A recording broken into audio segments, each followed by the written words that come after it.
Hi everyone दोस्तों, स्वागत है आप लोगों का डिप्लोमा आईटीआई डोज पर। दोस्तों, SAIL steel authority of India limited की तरफ से फाइनली डिप्लोमा आईटीआई और ग्रेजुएशन वाले कैंडिडेट के लिए फाइनली परमानेंट रिक्वायरमेंट पब्लिश्ड हो चुकी है। जो भी कैंडिडेट फ्रेशर है फाइनली यहाँ पे एलिजिबल होने वाले हैं। कोई भी एक्सपीरियंस यहाँ पे आपको मांगा नहीं गया है। यहाँ पे आप देख सकते हैं an opportunity to join Bhilai steel plant. तो मैं बता दूँ, ये स्टील प्लांट का अलग अलग प्लांट से ये रिक्वायरमेंट आई है। देख सकते हैं भिलाई स्टील प्लांट, चंद्रपुर फेरो एलॉय प्लांट और यहाँ पे सलेम स्टील प्लांट। तो ये अलग अलग सभी प्लांटों का रिक्वायरमेंट यहाँ पे है। आपका ज्वाइनिंग होने के बाद इसमें इस नोटिफिकेशन में जहाँ पे भी मेंशन कर दिया गया है जिस प्लांट में, वहाँ पे आपको फाइनली ड्यूटी करना पड़ेगा। यहाँ पे जैसे नीचे आएंगे तो यहाँ पे मैं बताना चाहूँगा कुछ यहाँ पे नॉन टेक्निकल की रिक्वायरमेंट रहने वाली है और कुछ टेक्निकल की। तो सबसे पहले टेक्निकल वाले कैंडिडेट को मैं बताना चाहूँगा क्योंकि टेक्निकल कैंडिडेट है इस चैनल से जुड़े हुए हैं।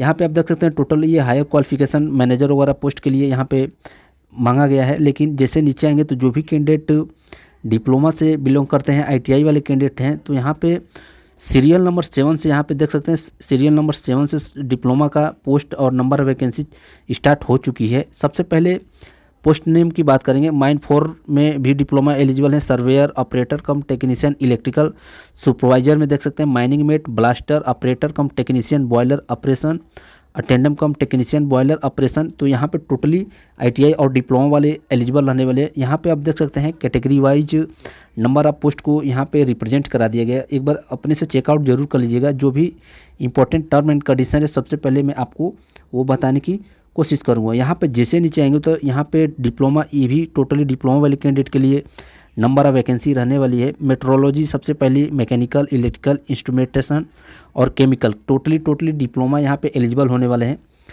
नंबर ऑफ वैकेंसी की बात करेंगे तो यहाँ पे देखते हैं मेट्रोलॉजी में 9, मैकेनिकल में 4, इलेक्ट्रिकल में 4, इंस्ट्रूमेंटेशन में 4 और यहाँ पे कुछ बैकलॉग भी यहाँ पे वैकेंसी देखने को मिलेगी। चलिए, आपको जो भी कैंडिडेट आईटीआई से बिलोंग करते हैं तो देख सकते हैं यहाँ पे काफ़ी अच्छा खासा आईटीआई वाले कैंडिडेट के लिए रिक्वायरमेंट यहाँ पे पब्लिश किया गया है बाई सेल।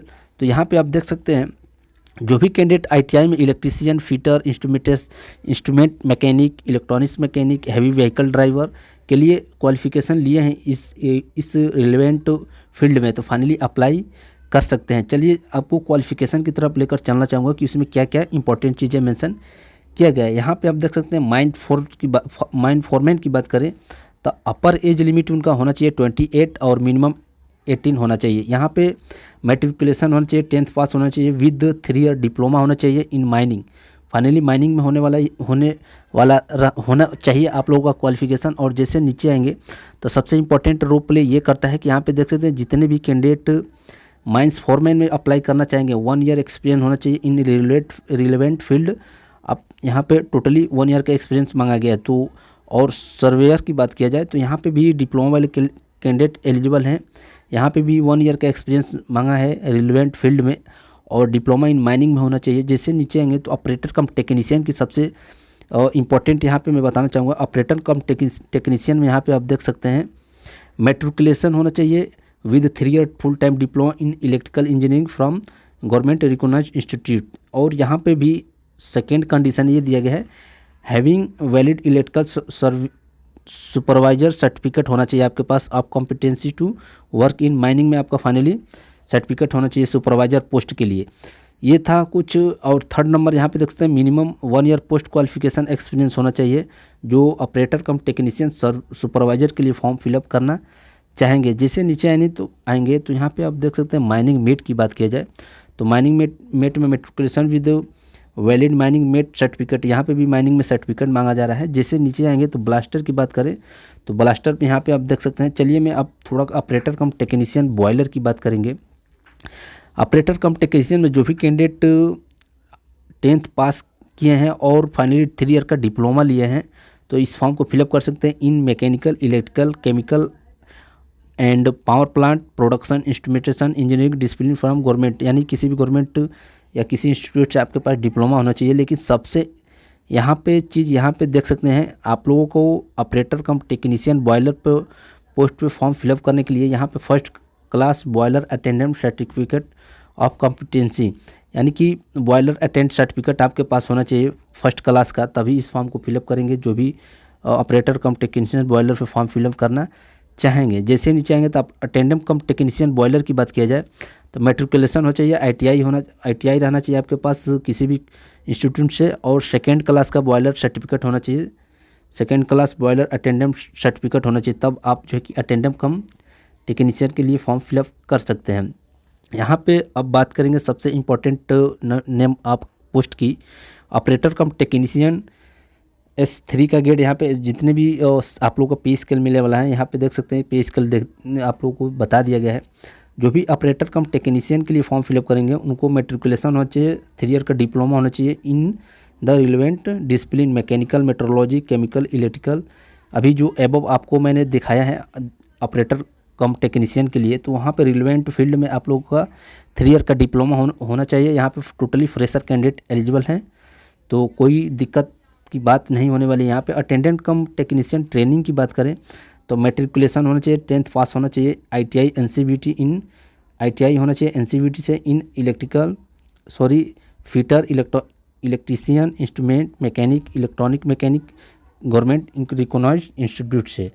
तो ये था कुछ इंपॉर्टेंट। यहाँ पे जो भी कैंडिडेट अटेंडेंट कम टेक्नीशियन हैवी व्हीकल के लिए फॉर्म फिलअप करेंगे तो यहाँ क्वालिफिकेशन आपको देखने को मिलेगा, मैट्रिकुलेशन होना चाहिए, उसके बाद से वैलिड ड्राइविंग लाइसेंस होना चाहिए ऑफ हैवी मोटर व्हीकल का फाइनली होना चाहिए, 1 ईयर का पोस्ट क्वालिफिकेशन एक्सपीरियंस भी रहना चाहिए, तभी इस फॉर्म को फिलअप कर सकते हैं। फायरमैन की बात करें तो फायरमैन में आप चेकआउट यहाँ से कर सकते हैं। ये था कुछ इंपॉर्टेंट क्वालिफिकेशन।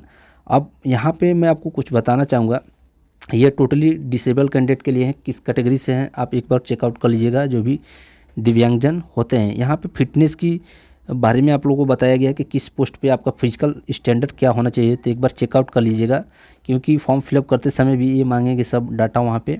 तो सभी जो भी आपको फिलअप करना है आप चेकआउट करने के बाद ही के यहाँ पे आप देख सकते हैं पैरामीटर टोटली यहाँ पे मेंशन कर दिए गए, एक बार अपने से चेकआउट जरूर कीजिएगा। यहाँ पे मैं फ़ी की बात करेंगे तो यहाँ पे देख सकते हैं एप्लीकेशन फ़ी फाइनली यहाँ पे 700 से 700, 500, 300 रहने वाला है। और जो भी कैंडिडेट PWD वाले कैंडिडेट हैं, SC ST वाले कैंडिडेट हैं, टोटली यहाँ पे फ़ी बता दिया गया है। SC ST PWD वाले कैंडिडेट के लिए यहाँ पे इतना फ़ी रहने वाला है। यहाँ पे टोटल सिलेक्शन प्रोसेस भी आपको बता दिया गया है, तो आप किस पोस्ट के लिए एलिजिबल हैं और किस पोस्ट में फॉर्म फिलअप करना चाहते हैं, एक बार अपना सिलेक्शन प्रोसेस चेकआउट कर लीजिएगा। सब में रिटन टेस्ट होने वाला है, उसके बाद से स्किल टेस्ट होगा, उसी के बाद से आपको ज्वाइनिंग दिया जाएगा। फाइनली 2 स्टेज इसमें होने वाला है। तो ये था कुछ important term and condition. Starting बात करें तो इस फॉर्म अप्लाई स्टार्ट हो जाएगा 26/11/2022 को, और लास्ट डेट 17 दिसंबर 2022 रहने वाला है। तो ये था इम्पोर्टेंट। और भी कोई डाउट होता है तो आपको कमेंट बॉक्स में कमेंट कीजिएगा, तुरंत आपको रिप्लाई किया जाएगा।